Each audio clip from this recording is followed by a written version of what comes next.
Here we go. It is the marquee opponent of the Detroit Lions inside of Lucas Oil Stadium coming up in Week 12. I'm Kevin Bowen. Welcome back. This is Colts Corner with Kevin Bowen. Eddie Garrison on the ones and twos. Right around a touchdown underdog, Eddie, for the Colts here coming up in Week 12. And if the secondary ticket market indicates anything, there'll be a lot of fighting Dan Campbells in the building coming up on Sunday. Ton to get to here on today's pod. A couple lingering Anthony Richardson thoughts I want to hit on. How does he handle success? To be frank, he hasn't had a lot of games like Sunday in his football life, collegiately or in the NFL. You can point to one in college. I want to kind of go back to that thought as we get into Richardson here coming up a little bit later on today's pod. But I'm going to reverse it a little bit. Let's actually start with the opponent.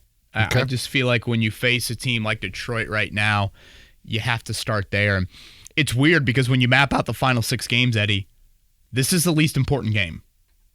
Now, when you're 5-6 and you're looking up at the rest of the wild card picture or playoff picture in general, all of them are important. I probably should preface by saying that. But if you're going to... Voice crack? Is that a little puberty? I'm concerned, Kev.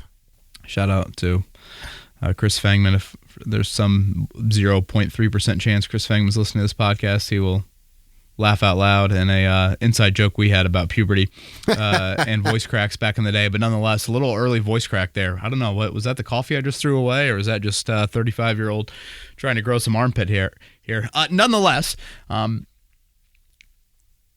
it is the least important game of the final 6. Like if you said right now, Eddie, the Colts are going to split the next 2.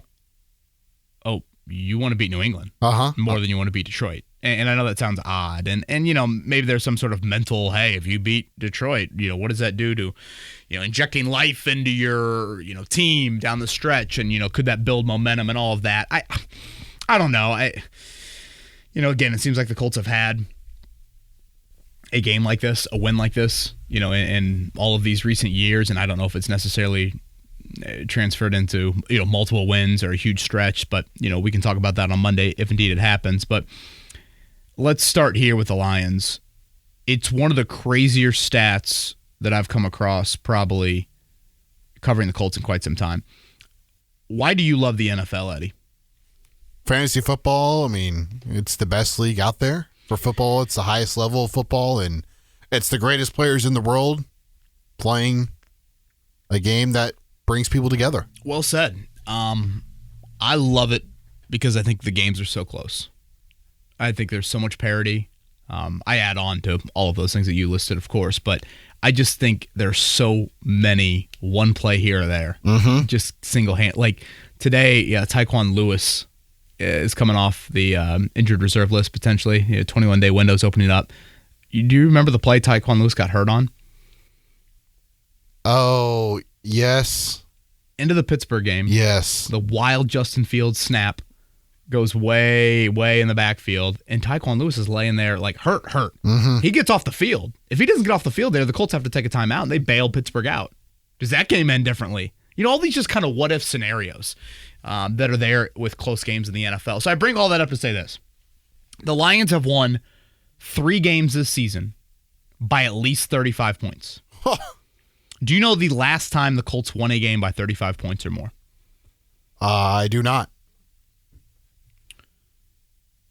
2009. The Colts had a pretty good run there in the 2000s, right? From 2000 to 2009. Yeah.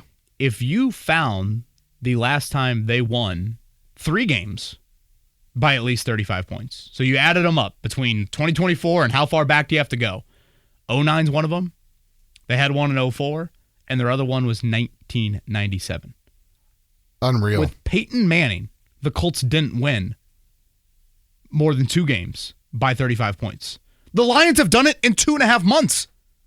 It is you got to go 27 years for a Colts franchise that obviously has had some pretty good offensive football in that time frame. Some pretty good quarterback play in that time frame. Like, teams just don't beat teams by 35-plus points in the NFL. And the Lions have done it 3 times this season. So I was struck probably 2 years ago when they came for joint practices about, oh, wow, Dan Campbell is not just an intimidating looking dude and he wants to bite kneecaps. Like, no, this is a disciplined physical football team. I found it ironic Gus Bradley brought that up on the conference call this week, going back to those joint practices. Because, again, there's not a lot of overlap, obviously, NFC, AFC. But I was really struck by that. They have a great offensive line. Certainly the variety and skill stands out. It sounds like they'll get Sam Laporta back, or at least have a good chance to get Sam Laporta back this week. Jahmyr Gibbs, to me, is a bit of a baby Christian McCaffrey, just in his shiftiness and his quickness and his ability to change direction and all of that. So life is pretty good for the Lions right now, man. They've won 9 of 10. They've never done that in their franchise. Dan Campbell's first 2 questions he got asked today in his press conference. Care to guess what the topic was? Anthony Richardson and Anthony Richardson? The first 2 questions Dan Campbell got asked today were about his dogs. Really? Life's going well. You think Matt Eberflus is answering questions about his canines today? No. You think Doug Peterson's answering that? Oh, hell Was no. Shane Steichen answering that in recent weeks? That's how you know life is good here. So, again, they've won 9 of 10. Offensively, it starts so much with their offensive line. I think this is a game for the Colts defensive line to show up. Chris Ballard, certainly was very high on that group this season or this offseason. I don't think they've lived up to that billing as one of the best defensive lines in football. This is the game for them. Getting Goff off your spot, that to me is what really, I think, needs to stand out. Defensively, I do think there are some chinks in the armor. Alex Anzalone's a big loss. They've lost basically their starting 2 defensive ends. Of course, Aiden Hutchinson. Anzalone's out. Now, Malcolm Rodriguez, I know, is a guy that, had some early moments in the NFL, and maybe he's a little bit more equipped to handle the Colts in their rushing attack. But Anzalone's a guy that's been with Aaron Glenn since 2017, and he's their green dot guy. And again, that loss, I think, is notable on that end. So I feel like that kind of covers everything Lions-wise. They'll go Indiana Knights jerseys, Eddie, for this one. Mike Epps on the anvil. Really? Every time they do these Indiana Knights jerseys, last year they did them for the Cleveland game, I believe. I'm reminded that the marketing shoot was Rodney Thomas II and Alec Pierce. Nothing says we don't have a lot of guys in town for the old marketing shoot. There are times I forget Rodney Thomas on the football team, frankly, until I see him in the locker room. So yeah, you'll get your black. Seeing those black helmets again in the locker room today, I'm reminded. I'm like, oh, those are clean. I like those jerseys a lot, so they'll rock that. I'm trying to think what else here. One player you did not mention when you were talking about the Lions offense was Amon-Ra St. Brown, a guy that's primarily lined up in the slot. So it'll be a very difficult task for Kenny Moore because they move him around and they make sure to get him involved. And I think it could be a very, very interesting situation where if he's primarily out of the slot and the Lions are forced to use their outside receivers, that leaves Jameson Williams and who out there to beat you. Yeah, and Jameson Williams, of course, Eddie, he's back in the building where he tore his ACL. I'll never forget that in the national title game. Oh, yeah. In 2022. Trying to think exactly what, it's always confusing when they do the January national title games, but he's back in the building. So, again, there will be a lot of Lions fans. I don't think this is a game that the Colts are going to get run out of their building. It's a Fox kickoff. Kenny Albert and Jonathan Vilma will be on the call for that one. So I think that covers everything Lions-wise. I guess just lastly, I know hindsight's super 2020, but, Dan Campbell did interview that second time around back in 2018 when Josh McDaniels, left the Colts at the altar. And hindsight is beyond 2020. But what if? That is a different coach than Frank Reich. It's a different coach than Shane Steichen. Just personality mantra. You watch a 10-minute Dan Campbell press conference, you watch a 10-minute Shane Steichen press conference, you're going to see 2 very different people in terms of how they handle the media. And I think at that point in the McDaniels fiasco, Jim Irsay was so embarrassed that the fact that Tony Dungy and Peyton Manning and Bill Polian were endorsing Frank Reich as much as they did, and obviously Frank had just led the Eagles offense to the Super Bowl. That's why a big reason why they decided to go with Frank Reich. They also had Leslie Frazier. That was the other of the 3 candidates. It was Reich, Frazier, and Dan Campbell. After all that McDaniel stuff there, Leslie Frazier was a former Colt assistant as well. But it's something I I've thought of a little bit here with this game up on the schedule. And they interviewed Aaron Glenn last year, and I think we're pretty impressed by Aaron Glenn, if I remember correctly, on that. And they have the guy that I thought should have coached IU. I thought no Kurt Signetti. I thought Antoine Randall. Oh, really? What do you think? Do you think it worked out all right for those folks in Bloomington that it was Kurt Signetti? I would think so. What about you? Do you think that? I was probably an idiot for that thought there. They should bench Curtis Work, Kevin. Well, They should bench Curtis Work. Thankfully, we don't have to give a take on that, or don't have to waste time here. And we'll see if Randall L. gets promoted or I assume Ben Johnson will become a head coach here during the cycle. How they'll handle all of that. So, okay. Anything else on your end, Lions-wise, or should we get into news items of note? No, let's get into news items of note. We will start with Tyquan Lewis. You mentioned him. Not activated, but 21-day practice window opened up today for the Indianapolis Colts. And then the only other name that we know of right now that would not have participated in a practice, they did a walkthrough today. So when we get that injury report later in the pod, just reminder, and if we don't get to it or when you see it on social media, reminder, it is a projection walkthrough or a projection practice report since they went through a walkthrough. But Bernhard Raimann would not have practiced today if they actually did have practice. Yeah. So again, I'm still a little iffy on Raimann for this week. One thing to note on Lewis, he's just such an underappreciated football player. And could he be back on Sunday? His elbow. Does that help him maybe keep up a little bit more of the, cardiovascular and kind of ramping it up from a stamina standpoint, maybe a little bit more. Just 2 practices for him, of course, this week, like you said, Eddie, just a walkthrough today. So that'll be something to keep an eye on. But, boy, Lewis played pretty good football, I thought, the first 4 weeks of the season and was playing an important role. I mean, he was a starter. He was a 60, 70% snap guy. So his return would be welcome. I found it interesting, Michael Pittman Jr., he played 61 snaps on Sunday, Eddie. That's the second highest for him this season. So think about that. He's got the back issue, takes the week off, then plays 61 snaps. The thought was there, according to Pittman, the thought was, okay, let's try this. We've tried a lot of other stuff. Let's try to sit you and see what that does. Well, Pittman Jr. acted like it did nothing. He acted like his back is still the same. So I think you're just going to have to battle it all year long. Now, again, 61 snaps, the second highest of the season for him. I'd like to see A.D. Mitchell eat into some of that. I do too, especially with the way he performed when Pittman was out. And so we'll continue to keep an eye on that. But yeah, we'll give that walkthrough injury report to you when we need or when we have it. Let's start with news items of the week and just a couple lingering Anthony Richardson thoughts. Again, as always, I enjoy watching the opposing press conferences during a week just to hear their thoughts on Colts personnel. And as you would expect, Dan Campbell with a lot of praise for Richardson and what he did. And I thought Campbell interjected a little bit of head coaching intel, if you will, into his early description of Richardson. And he pretty much said, I think Shane Steichen realized, hey, you got to take the handcuffs off. And Campbell mentioned, I get it. I think it's a difficult balance. And what's the phrase I've always used with Richardson in his running game? Limit, not eliminate. I think for a head coach, it's so difficult.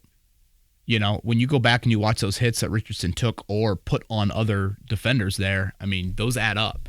And so Campbell, I think, pretty much said that of I understood why Shane had reached a point where I was like, okay, we've kind of protected him, but we can't do that any longer. So here you go there. So Campbell had some strong words from a positivity standpoint on AR5. Zaire Franklin's comments, we basically saying after that Buffalo game, we needed 5. Just that energy jolt. And Zaire had a comment today of it's been a while since I felt a quarterback come into the game for us and kind of take it over. And I think I said to you maybe a week and a half ago, Eddie, when's the last time the Colts have had a quarterback lead that late touchdown drive? Mm-hmm. And maybe you could point to a random Gardner Minshew game or a random Matt Ryan game, but I don't know. Maybe the fact that Richardson ran the touchdown in, maybe that makes it feel different. But again, he did so much of it with his arm up to that point. I don't think I've reacted or seen a quarterback take over a fourth quarter like Richardson did for the Colts when you're down 8 and down 5 like he did in years. Right. So I would agree wholeheartedly with what Zaire was saying on that end. And I mean, hell, when's the last time he's completed 7 straight passes in an NFL game? Ask, had he done that before? He had. There was the Jacksonville game a couple years ago, or I guess a year and a half ago, but still, I barely remember that. And for him to do it to finish off Sunday just kind of adds to it. So I think we're starting to get a little bit of intel on like what was different for him these last 2 weeks. I know Stephen Holder had in his story how he met with Tony Sprono Jr., for example, just to go over pass protection stuff a little bit more than he had been doing. He sat in some of the Colts defensive meetings last week because it's a similar scheme between what the Jets run and what the Colts run. And I thought Michael Pittman Jr. was kind of spot on of like he felt like the game plan was kind of set up to let Richardson settle in. Mm-hmm.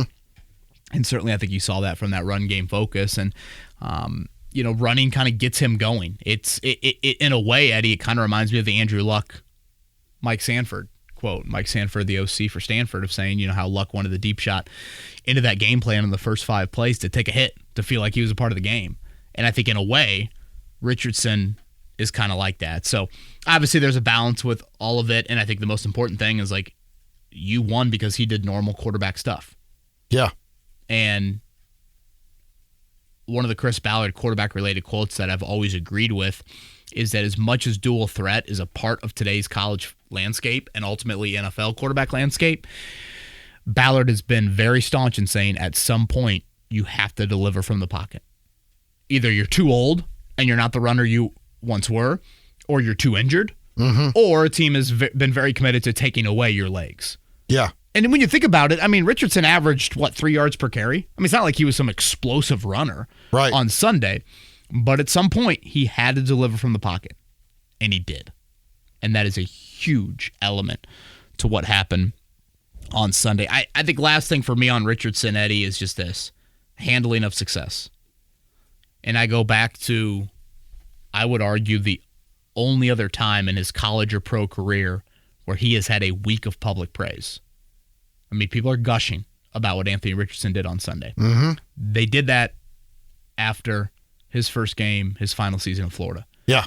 And that was beating Utah Saturday night in the swamp. He leads a late touchdown drive. He runs it in. I mean, it's very reminiscent of what you saw. 270 total yards, 3 touchdowns. Like, all of it is so reminiscent to what happened on Sunday. And the very next week, and this happens every year in college football, Eddie, week 1 gets there and, wow, sleeper Heisman candidate. You're going to regret not nabbing up that ticket before the start of the season. Right. Well, the next week he's got Will Levis in Kentucky. Mm-hmm. And, I mean, Levis was thought to be an NFL prospect, like he obviously was, and, got drafted in the second round, all of that. And Richardson, for 1 week, everyone's praising him, and then he's got this SEC defense, and he's got Will Levis, and basically, Richardson has said this before, he was just way too amped up. 14 of 35, threw 2 picks, costly pick 6. They lose, and obviously the tune is much, much different than what it was exiting week 1. So, that was a full 2+ years ago. I would argue this is similar in that a ton of individual success. How does he react to it now? And certainly a lot's changed in his life in the last 2.5 years. So, that's the next question of just, again, stringing things together. He's used the word consistent, I would argue, 78 times in his last couple press conferences. He keeps on going back there, so we'll see how all of that plays out. Hat tip to Matt Gay. Just want to make sure we do that. There are a lot of high-paid NFL kickers right now missing kicks, Eddie. Oh, yeah. Matt Gay, 16 of his last 17. I know he missed a couple early in the season, but... Perfect inside of 50. Jake Bates actually is, I think, the only kicker who's kicked a lot. That is perfect on the year, the Lions kicker. But I want to make sure we acknowledge that again. And then lastly, Jonathan Taylor. I was curious, is there anything lingering from that 63 snaps for him on Sunday? That was the second highest of his season. I thought, and Eddie, feel free to critique me. Did you think he lacked a little burst late? I thought he got nicked up there at one point. Right. That's kind of what I'm getting at. I'm yeah. like, okay, so you felt like he lacked just a little burst? I don't know if it was a lack of burst or more so the fact that he didn't have much to work with. I just think that, like, he didn't get to that gear as quickly as I usually and again, the root of the Colts run game issue was their offensive line. Let me be very clear on that, especially the interior of that.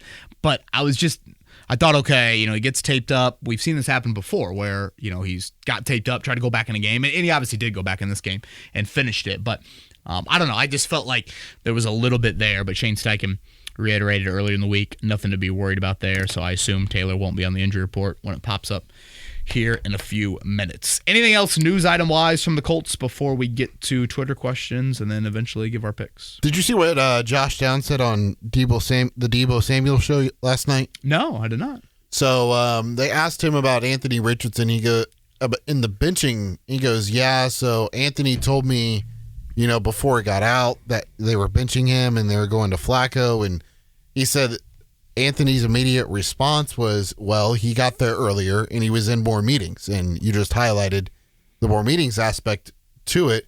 I think that as it slowly starts to come out, more people are finally understanding why it happened. And he said, Josh did, I'm paraphrasing here, but it was a little bit of a wake-up call for Richardson to get back on the right track and doing the little things that matter into developing as a quarterback and playing winning football.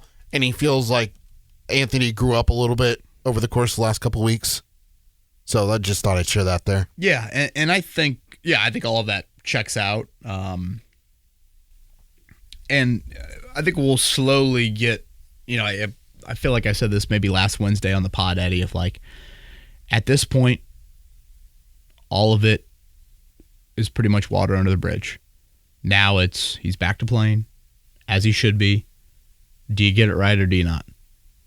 And certainly these last 7 games, I think it impacts a whole lot. I think it impacts, or these last 6 games, I should say.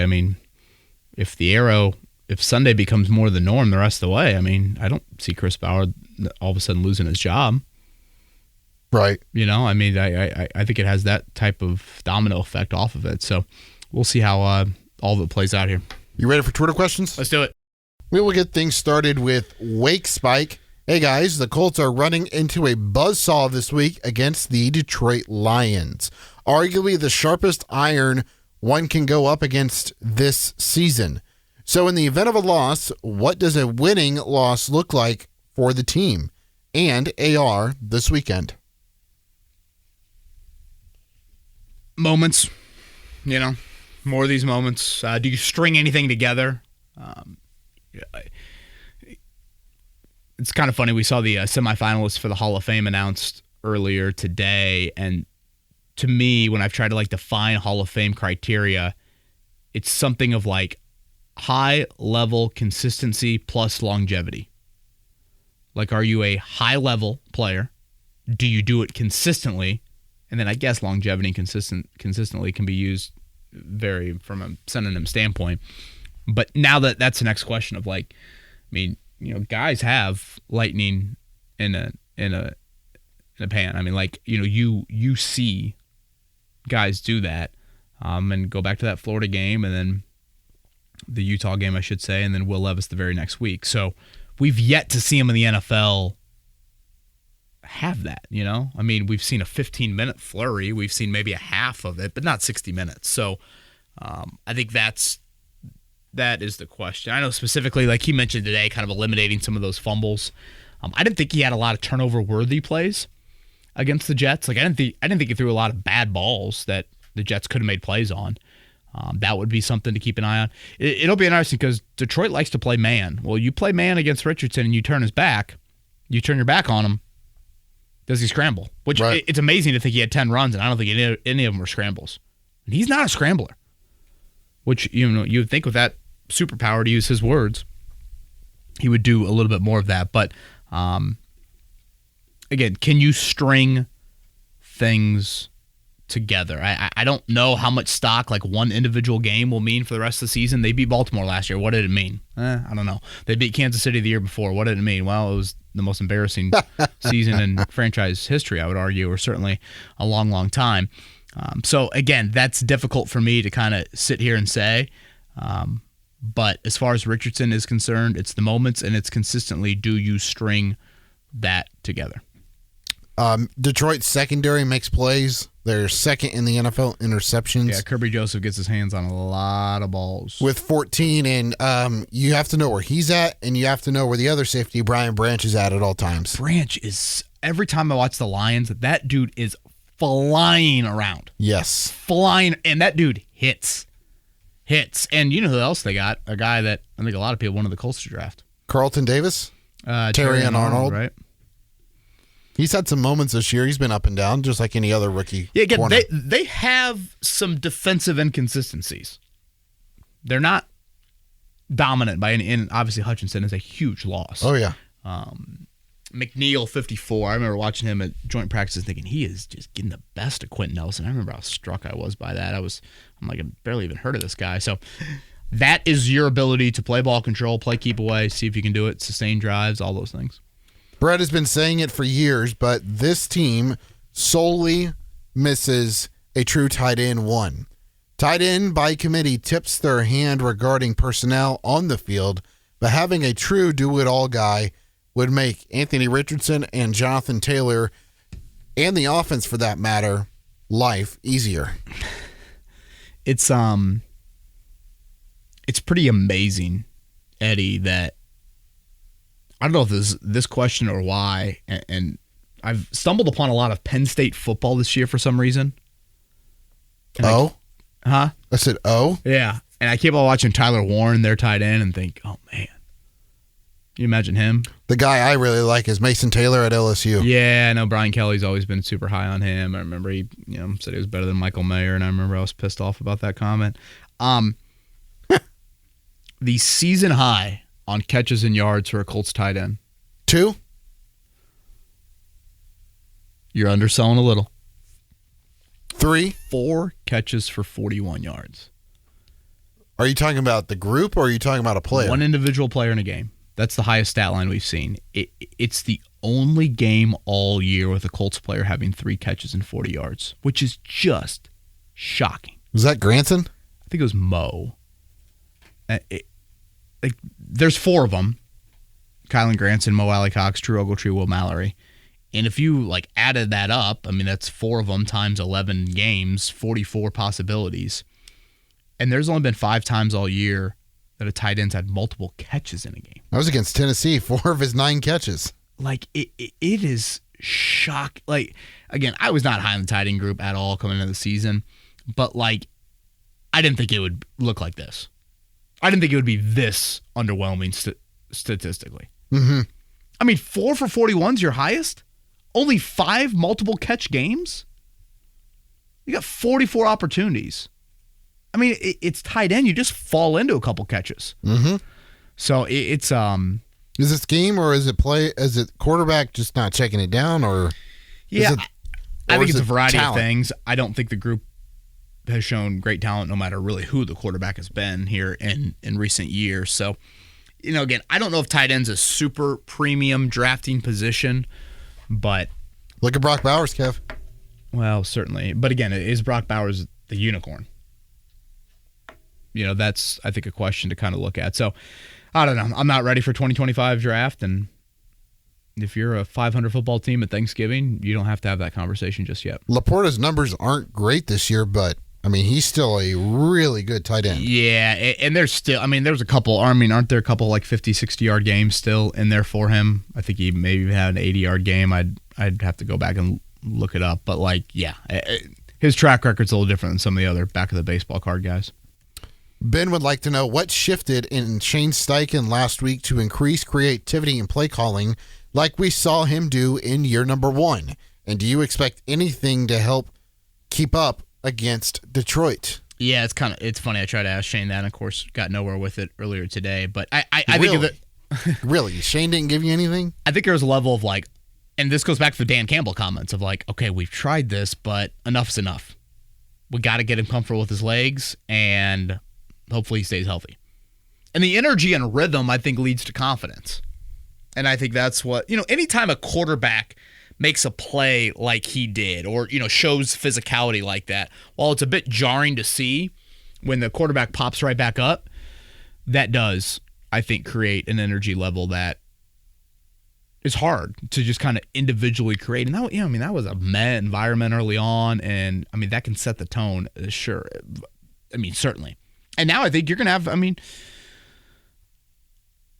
you're going to have teams test their defensive backs in terms of, hey, how business decision-y are you going to be out there? Like, it's almost one of these things where Notre Dame has done this before when they've played like Navy and Army, where they've played a linebacker almost out in that cornerback area. I know it sounds kind of crazy, but like you want a sound tackler out on the perimeter. Now, obviously, Anthony Richardson throws the football enough to where you can't really do it, but like on the goal line, are we going to start to see some of that? Expecting perimeter runs, do you put a better tackler out there?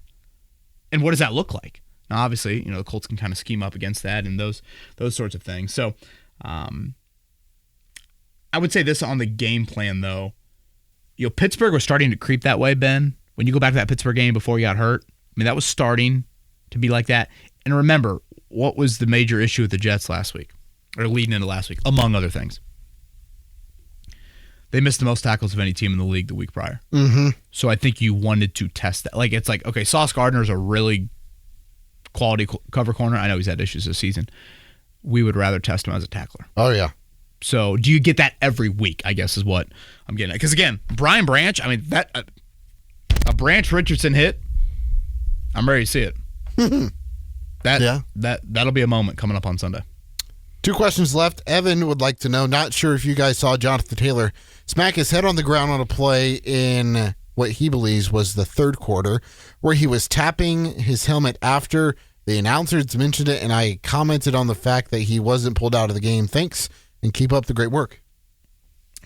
Yeah, I guess I don't know if Evan's getting at the concussion, spotter thing, or if he's getting at tapping out. I thought it was more so the concussion aspect of it. Oftentimes you see the Red Hats, make a decision to get those guys off the field. Look, as far as the tap out is concerned, in case he was going down that path, the tap out rules, right or wrong, they are different for a quarterback. Having said that, I did think it got a tad over the top. Like, go watch Anthony Richardson play football. Mm-hmm. Do you think for 1 second he is soft? No. Do you think for 1 second, like, he doesn't embrace however you need to define the manhood of an NFL player, you think Anthony Richardson doesn't define that? Like, it just, I don't know. I get where people were coming from on that, but I thought the constant discourse of, like, he's benched because he tapped out. I'm like, all right, could that be a possible con to it? Were people frustrated by it? Yes. Were they frustrated with other things he was doing or maybe not doing? Yes. And I think that is again, there are reasons why I've sat there in press conferences over the last 2 weeks and asked Shane Steichen about, is he showing up late to meetings? Is he not in the building enough? I haven't heard that. Do you need to take away his captaincy? I haven't heard that. Again, all of those things, there are reasons behind that. But again, Taylor played what? 63 snaps, 62 snaps. So I think that is a reason for optimism moving forward too, Eddie, is like, wait a minute, Anthony Richardson did that with Jonathan Taylor averaging 2.4 a carry and 3 rookie offensive linemen? Like, he had the best game of his career with no run game support and I would say the shakiest offensive line performance of the season. What happens when the O-line plays average and Taylor is at 3.4 a carry? I'm not even saying 2.4. Like, theoretically, more should open up for him. Yeah. So I think that is what leaves you like, okay, yes, stringing things together, and is he going to be as accurate? Maybe not. But there are also some other areas offensively the Colts did not do a great job of on Sunday that could be there. Now, if you want to play the counter game, someone shouting from the mountains of saying, hey, it's also the Jets. Well, yes, I get that, but I don't think the Detroit Lions are this 85 Bears either. And, like, Detroit's problems are their offense. It's not their defense for the most part. Their defense has been pretty consistent throughout the course of the season. The Detroit Lions' problems are New York Jets. Sorry. Yeah. Well, yes. But the Jets' defense has even been worse post-Salah. Their numbers are not good at all. But, yes, I hear where you're coming from on that. Final question is a fun one, Kev. So are you ready for this? You got to be listening. You ready? I'm all ears. Jason, place your bets. Would you rather have Caleb Williams as he goes or Anthony Richardson at 80% of Josh Allen for the next 10 years. Whoa. I was listening, but I'm going to have to hear that one more time there, okay? This is from Jason? Yes. Okay. Place your bets. Okay, place them.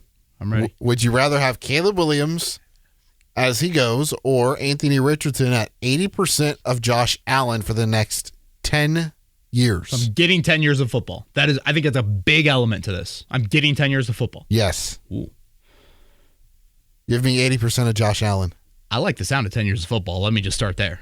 The Colts have a quarterback for 10 years? I mean, yeah, first off, that'll probably increase the lack of gray hairs, or maybe it won't. Maybe 2 kids at 4 and 2 will probably keep it going. Yeah, to me, it's a no-brainer. It's Allen. It's just, and again, it's 80% of Allen. I get that. But, like, if you're turning off injuries for me and I can get that dual threat nature, that's there. You know, when you watched Caleb Williams at USC, I mean, there was so much of just like the Mahomes Houdini-ness that I'm like, dude, NFL athletes are going to get you down on the ground more often than not. Yeah, and you can't always bank on that being how you make your plays. Right. And just physically, he's not Josh Allen or Anthony Richardson, size, stature-wise. And so, again, 80%, I'm trying to factor that in. But just that threat of, and obviously Williams can make plays with his legs, but he just doesn't really do it. I'd go with Allen on that. Yeah. And I don't think Caleb Williams has been horrific. I mean, I get that they fired, what's his name, from Shane Waldron, but yep. I think he's been fine. So, yeah, it's I mean, hell, look at what Allen did on 4th and 2 the other day. It's just, it's a special quality that those types of quarterbacks can bring. All right, Eddie Garrison, is that all of them? That is all of them. What do you got, brother? Lions are 8-point favorites. What's that over? 7.5. 7.5. It started at 8. Total was at 49.5. God, it's crazy how the over hit last week. I would not have guessed that out. The hit easily, right? 28-27? Oh, yeah. Easily. Yeah. You're 10-1, looking to go 11-1. I will take Detroit 34, Colts 20. Ooh, boy. So that might be the biggest margin you've had all year. Yes. It's a game for the Colts defensive line. I will continue to stress that. What can you do? Goff 73%. When you watch him and you create a pocket where he can, give the baby the bottle, then he's going to find guys. I mean, he's a very, very natural, accurate thrower of the football. I think it'll be much closer. I'll go 30-24.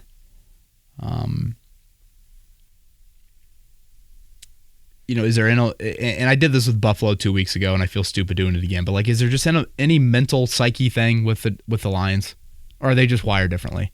I mean, I think they're wired differently because of their head coach, but right. But like, I mean, is there? I don't know. Is there like? I mean, they've got Chicago on Thanksgiving, right? Day. I'm like, are they going to look ahead to Thanksgiving at noon? I don't know. I mean, if you look at the NFC, they obviously have 2 lost teams right behind them. I mean, the margin for error is slim when you look at where Minnesota is and you look at where Philly is, and here Green Bay's not too far behind. So,